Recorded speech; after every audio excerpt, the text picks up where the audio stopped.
Қазақта тегі қандай деп сұрап жатады. Тегі қандай дегенде өрен бұтағында туыс туғандарынан нағашы жұртында тұқым қуалайтын жаңағындай аурулар бар ма деген сөз. Тегі қандай дейді. Тегі жақсы, ешқандай ауырған сырқаған адам жоқ дейді. Сосын қай ел екен дейді.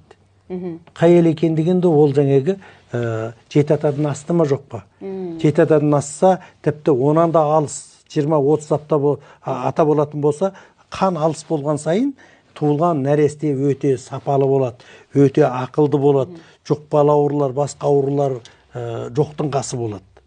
Сондықтан солай айтады да. Ал енді кейбір жағдайлар болады енді. Жаңағы екеуінен үшінші жағдай. Ерлі зайыпты екеуінің қаны бірімен бірі сәйкеспейді. Бала дүниеге келеді, бала сонан кейін жаңағы өспейді. Ет алмайды. Анемия болады, қаны еріп тоқтамайды. Бір. Туылған бала. Екінші, жүкті болады. 5-6 ай болғаннан кейін жаңағы түсік тастайды. Болмаса 1-2 айдан кейін, 5-6 айдан кейін шетінеп кетеді. Енді кейбіреулер бар, мен үнемі осы медицина саласында 31 жыл жұмыс істедім.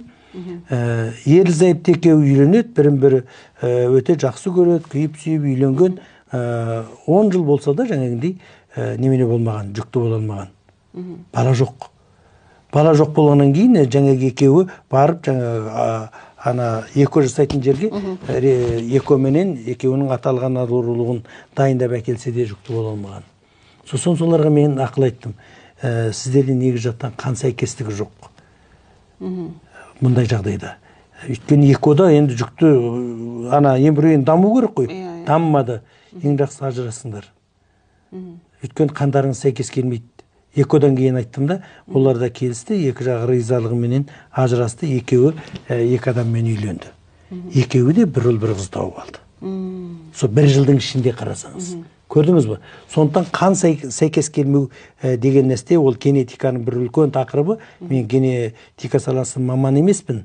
Өзім өмірлік тәжірибеммен айтқаным ғой. Сондықтан осындай жағдайларда көп кездеседі.